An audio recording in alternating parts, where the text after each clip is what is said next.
Hello, hello, and thanks for tuning in. Welcome to episode 4 of Decoding the Unicorn, the podcast. In today's episode, we'll be covering the ever increasing digital landscape of work. What is the current status of remote work, and what does the future of it look like, as well as cultural sensitivity? As more and more companies work with more and more people around the globe, how can we ensure that cultural sensitivity is an appropriate part of the workplace?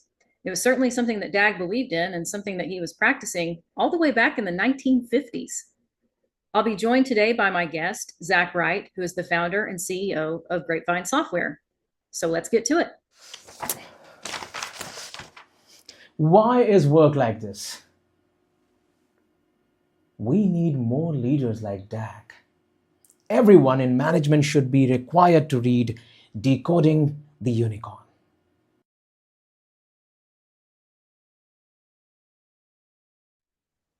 So I'm joined today by my guest, Zach Wright. He's the founder and CEO of Grapevine Software. And so, Zach, for the listeners who may not be familiar with you, may not be familiar with Grapevine, please give us what I like to call the proverbial 10-cent tour of your background and why you started the company.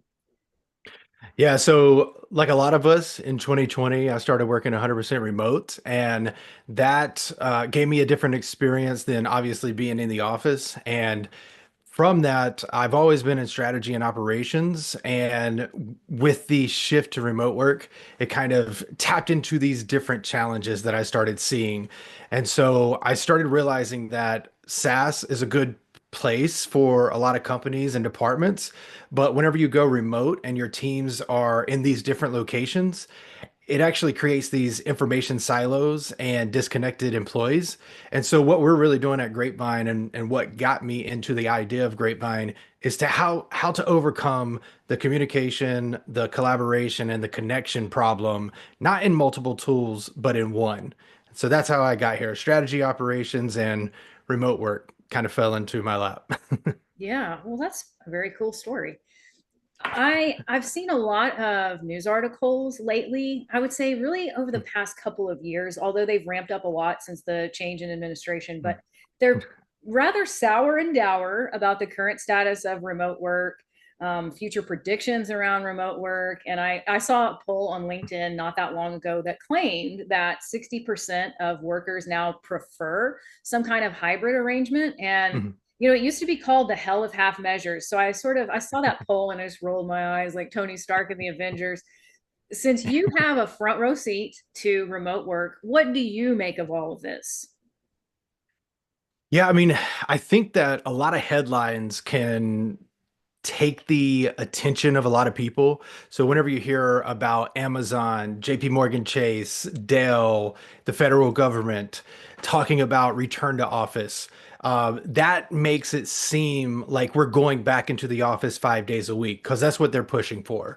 But what we don't see is the follow-up, which is a lot of these places. Amazon has 350,000 corporate employees that need to go back into the office. They don't have enough desk space. Mm. You would think that that would be talked about and discussed before it happened. Same thing is happening with the federal workers, right? And so that's where I'll start is these RTO pushes. They might make these big headlines, but they're not actually following through. In fact, I can't remember the exact number, but it's more than half of employees typically ignore the RTO from the employee or from the employer. So that's something that we have to consider. The other part is that a lot of people think that remote work is dead because of these RTO pushes.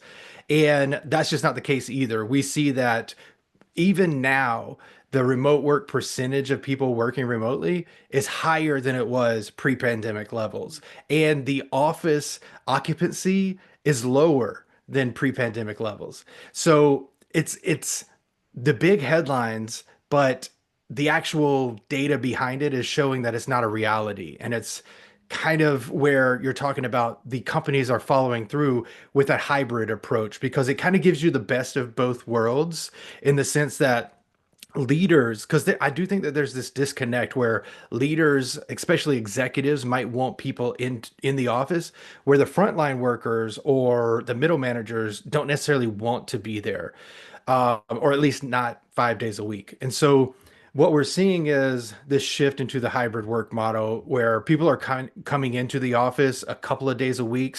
There's structured hybrid and then there's flexible hybrid.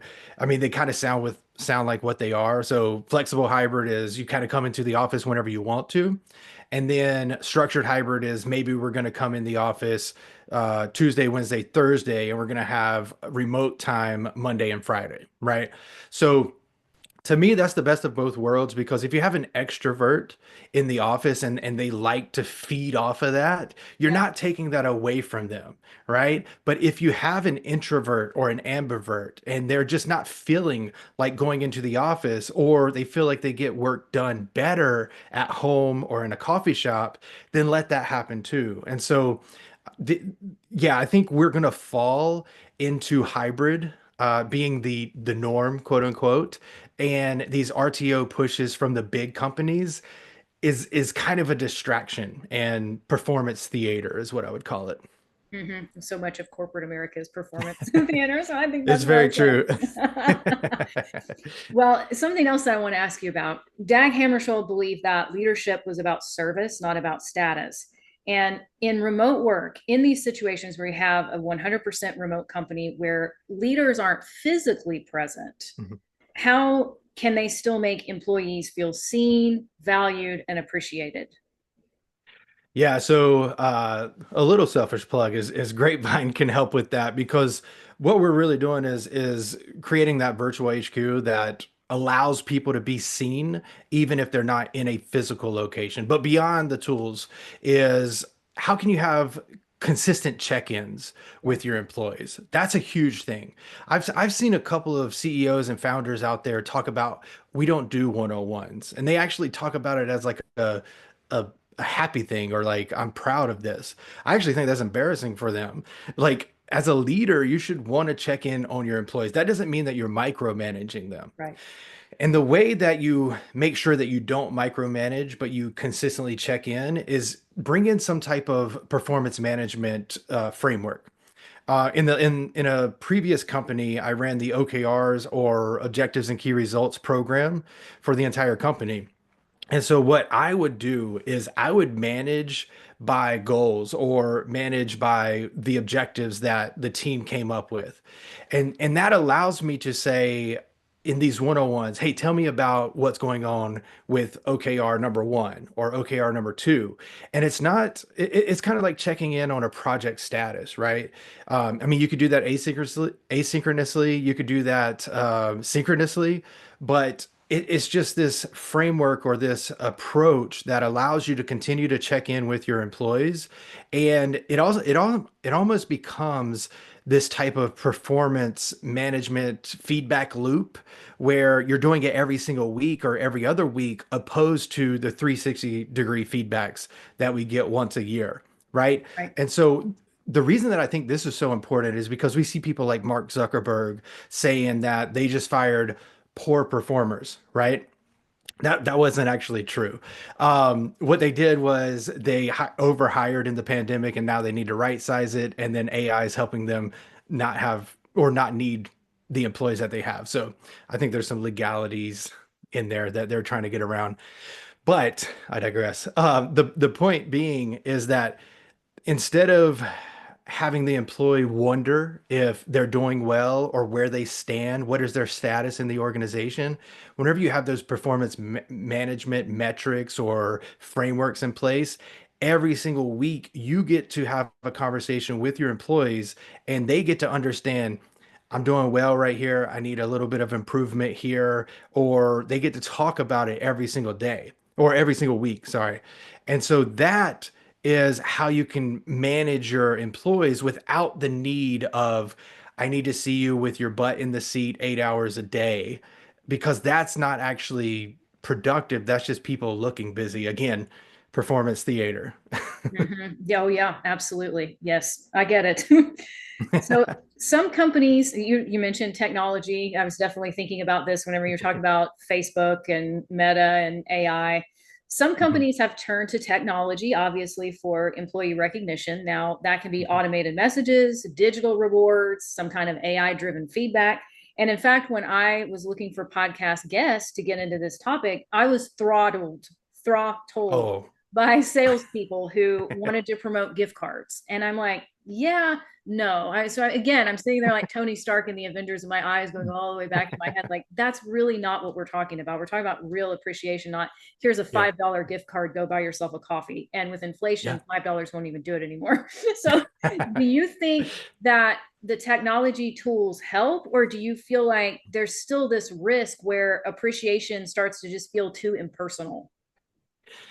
No, I definitely think it's at risk if you're not intentional, right? I think that, I mean, you hit it spot on. There's so many AI companies that are being developed right now for so many different use cases.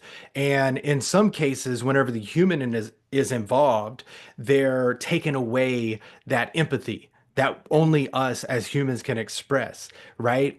And it was funny, I was on a different podcast talking similar about this. They were asking about feedback and how can we use AI to not um, take out the emotion, but still have improvements to there. So I think that the way that we talk about this in the sense of rewards and recognitions and feedback is the input has to be from a human. This is my opinion. The input I think should be from the human. They physically typed it or spoke it. I mean, you choose however way you want to deliver it. But then AI can come in and do data analysis on it. Yeah. And so if we kind of blend these examples together with OKRs and those one-on-one check-ins and then rewards, recognition, and feedback, I mean, you're talking about meeting with someone every single week or every other week. So that's either 26 times or 52 times out of the year minus holidays and that kind of stuff. And so if you take 52 data points and you can analyze those in 1 year, that's actually more beneficial to a 360-degree review versus a biased opinion from a manager. Now you can blend all those together, but that's how I think AI can come in and help, speaking of bias, take out certain bias elements and make sure that maybe it suggests that we promote this person based off of the conversations and the data points that we have. And maybe it doesn't just come from verbal feedback, it also comes from the way that you track metrics. So maybe that gets fed in there. And so basically, the human element is the real feedback coming from a real person. And then the AI is on the back end analyzing the data and then making suggestions for maybe this person is ready to be promoted. Maybe this person needs help in this training area. Maybe this person needs a mentor. And then this person over here is the mentor that you can connect them with. So hopefully that makes sense. But that's how I think AI can really improve how we do feedback, rewards, recognition. And yeah, not just giving them a gift card because it has to be real, it has to be clear. And if they don't have that, then it doesn't really make sense if you tell somebody great job. You have to say great job on XYZ. It helped us do ABC, and now we can do, I ran out of letters, JFK, right? Like that is what we need. And then AI will be there to help us process it a little bit faster than we can as humans. Yeah, and what you're talking about is really like a teamwork effort, so Yeah. that the human being is still involved with the other human being, but then you have AI to help facilitate it. So it's not about turning the whole thing over to an AI program. It's about the human beings are still actually involved in the workplace. Right. 100%. Because if you, I mean, on that other podcast that I mentioned, if you go with AI creating the feedback and then AI interpreting the feedback and then AI applying the feedback, it's literally AI talking to AI. And then we get to the conversation about, do we need people in the workforce anymore? Which I think we do. And it doesn't benefit anybody if you take it that route. That's why it has to be balanced and intentional whenever you're using AI, specifically with employees and in the workplace. Balanced and intentional. Love it. That can be applied to so many things in life. Yes. So your team spans multiple continents, and many leaders in today's world they have employees as well as freelancers and contractors that are working across all kinds of different time zones, different locations, different cultures. DAG was really a champion of cultural sensitivity a long time before that term became part of the Mhm. modern parlance. And I'm Mhm. wondering, based on what you're seeing, based on your experiences having this kind of a company where you're working with people all over the globe, what are some of the key cultural sensitivity challenges that you think leaders should be aware of when they do have to manage a global team? Yeah, I mean, the thing that comes to my mind is just the understanding of different cultures. And that's one of the things that I really love about remote work is because the majority of my time being a leader and a manager, I have managed someone in a different continent, in a different time zone. So it could be in the UK, it could be in India, it could be in Pakistan. The majority of our team right now is in Pakistan. So they're like 9 or 10 hours ahead of us.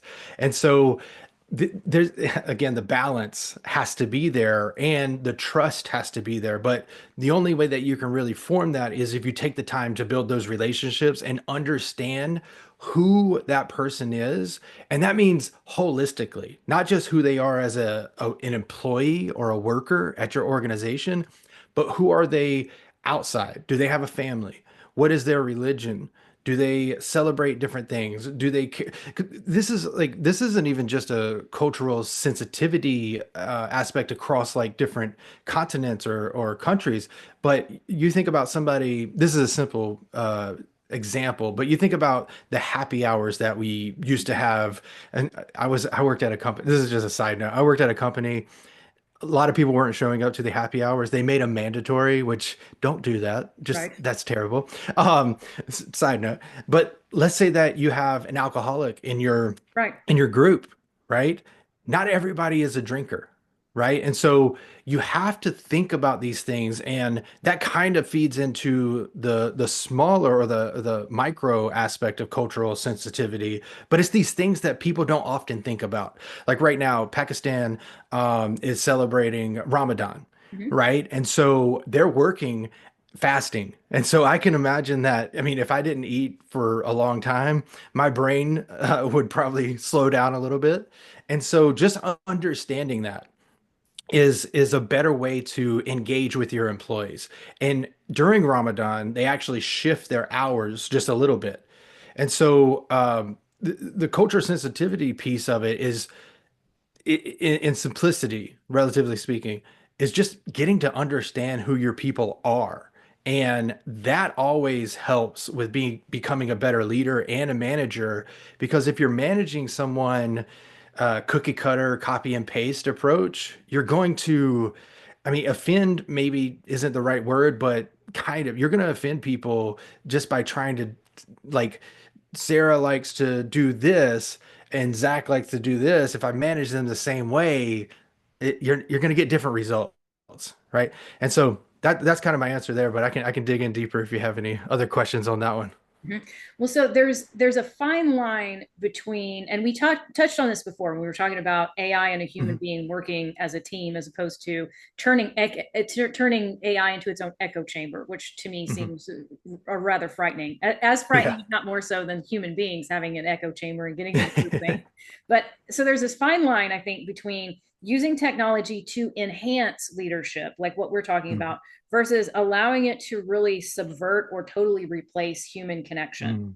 And then also, we're talking about being in the digital landscape, being remote only. So, where do you think that these lines fall? And then, how can people in leadership or management roles not become too reliant on digital tools?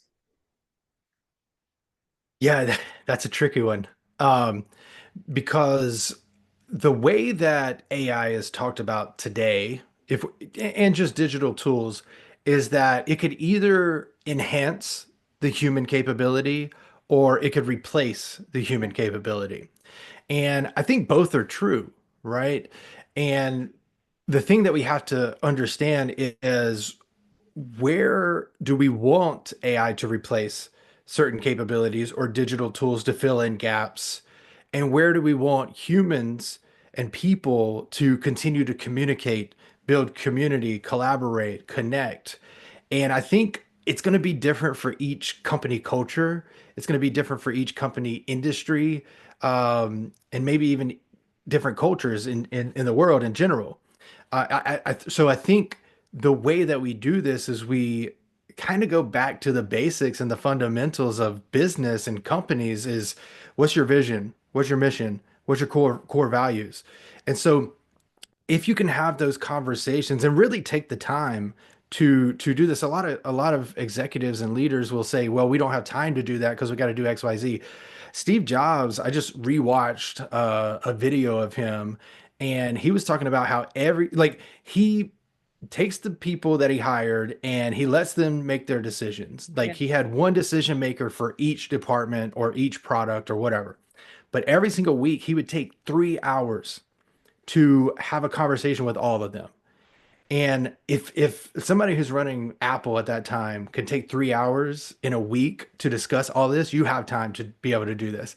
So I would say like kind of start from the beginning with this new landscape of the world of work and ask yourself, okay, where do we want AI to play? Where do we want digital tools to play? Where do we want humans to be the forefront? And then I think once you have a better understanding of what it is that you want in your organization, then you can actually create policies around it. And I know that a lot of people don't like the word policies or procedures or processes, but that's how great companies are built. And Right. so that's my kind of takeaway is what do you want to be? And what are the things that you're willing to do or not do to allow that to happen? And with the specific question, you're going to have to talk about it from the digital tool aspect, the AI aspect, and the people aspect. Hmm. Oh, yeah. Your story of Steve Jobs reminds me of a story that David Baer tells on his podcast that Gandhi used to say, I meditate for an hour a day, but if I'm really busy, if I'm really stressed out, then I meditate for 2 hours. And we have the tendency to think that, well, we don't have time. And I have heard this, I recently retired from my career in staffing and HR to really focus more on being a writer and a creative. But my God, over the years, I heard so many times, we don't have time. We don't have time to fix this. We don't have time to get rid of bottlenecks in the hiring funnel. We don't have time. We don't have time. And I think one of the things that scares me is when we look at the advent of AI and we look at all of this delicious and tempting technology that we have, it's like, do you think that these leaders and these company owners, they're going to be looking at this as, I don't have time, therefore I will outsource it to AI? I can 100% see that. I again, it always goes back for me is what type of person are you? What type of person do you want to be? Or what type of company do you want to be? What type of career do you want to have? And it doesn't mean that you don't use these tools to Right. get ahead. But what it does mean is I'm actually working with a LinkedIn person. He's in our industry, and I still use AI a little bit for the captions, but it's more so to make it a little bit clearer. But Hmm. I always have to put my voice into it, right? Right. And the reason that I bring that up is because AI can generate as much as you want it to in writing, in captions, in you name it. There's a lot of different use cases, strategy planning, all that kind of stuff. But it's going to be right now, it's going to be generic. It's going to be what the world has given it through the internet, to whatever learning language models that Hmm. they're using, and whatever resources that they're ingesting into AI. And so that means that it's very inauthentic. And so there's only one way to be authentic, and that's to be yourself.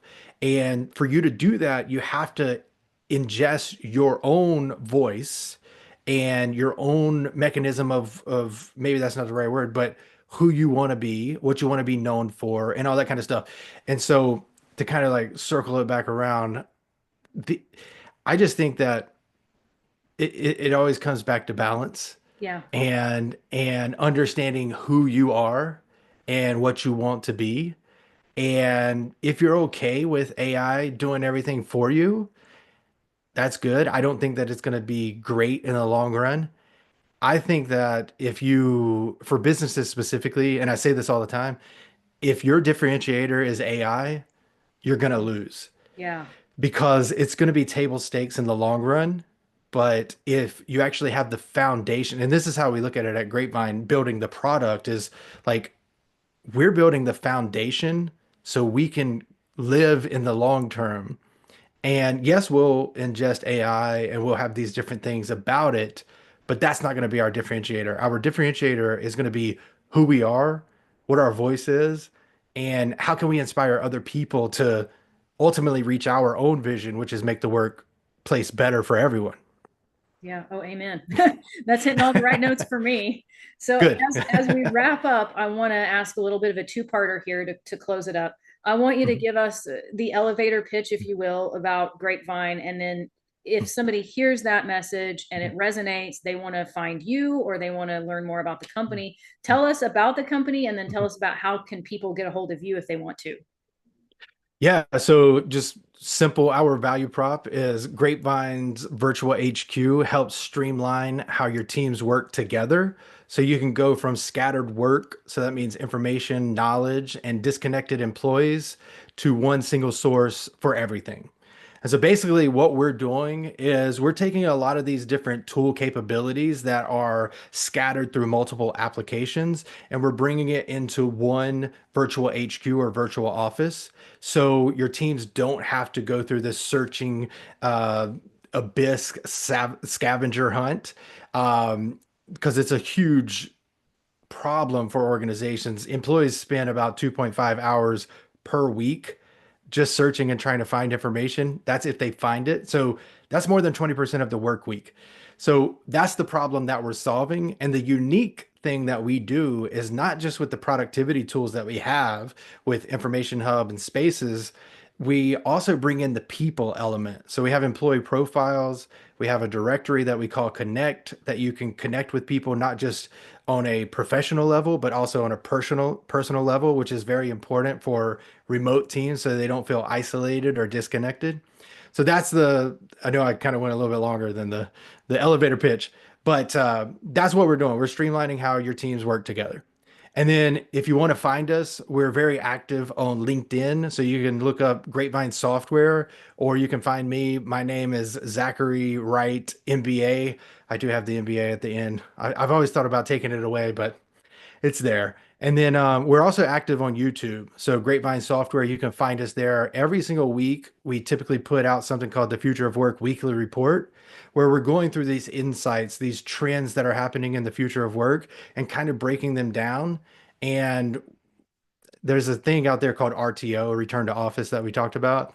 We have a slogan that we call RTRO because we're trying to redefine the rules of work. And that's what we talk about.